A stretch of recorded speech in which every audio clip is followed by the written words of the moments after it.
Pemerintah Kota Banjarmasin kembali melakukan kunjungan ke Banjarmasin Selatan, yaitu ke Kelurahan Murung Raya, Kelurahan Pekauman, Kelurahan Kelayan Tengah, dan Kelurahan Kelayan Timur. Kunjungan ini tidak hanya sebagai ajang menjalin silaturahmi, namun juga untuk menampung berbagai aspirasi dari warga mengenai infrastruktur di kawasan tersebut.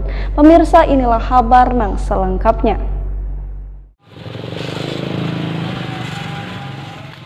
Pemerintah Kota Banjarmasin kembali melakukan kunjungan ke Banjarmasin Selatan, yaitu ke Kelurahan Murung Raya, Kelurahan Pekauman, Kelurahan Kelayan Tengah, dan Kelurahan Kelayan Timur. Kunjungan ini dipimpin PJ Wali Kota Banjarmasin Ahmad Fidayin, didampingi Kepala Kesbangpol Banjarmasin Kasman wan PLT, Kasatpol PP Banjarmasin Ahmad Muzayin, Baisukan Rabu 2 Juni 2021. PJ Wali Kota Banjarmasin Ahmad Fidayin wetakoni Prima TV memadahkan, kunjungan ini kada hanya sebagai ajang menjalin silaturahmi, namun juga untuk menampung berbagai aspirasi dari warga mengenai infrastruktur di kawasan tersebut. Sedangkan keluhan wan aspirasi yang disampaikan warga yang diwakili oleh RT wan RW ini masih mengenai adanya jalanan yang rusak wan lubak besar di kawasan Banjarmasin Selatan. Selain itu, wayah banyu Sungai Pasang jalanan yang menjadi arus lalu lintas warga calap. Warga pun ujar Ahmad Fidayin meminta agar jalanan sepanjang kelurahan tersebut dilakukan peninggian sekitar 20 cm agar banyu sungai wayah pasang kada terlalu dalam wan kada membahayakan warga nang melintas. Dalam kesempatan ini Ahmad Fidayin juga meminta warga di Kecamatan Banjarmasin Selatan untuk kembali memberikan hak suaranya pada pemungutan suara ulang calon gubernur dan wakil gubernur Kalimantan Selatan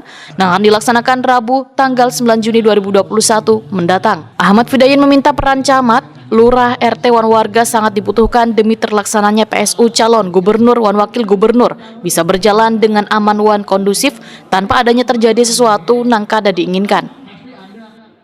Hari ini Pak, mungkin bisa Baik, terima kasih. Kegiatan hari ini pada dasarnya kita mengimbau warga kita ya dalam rangka untuk penegakan prokes, kemudian juga untuk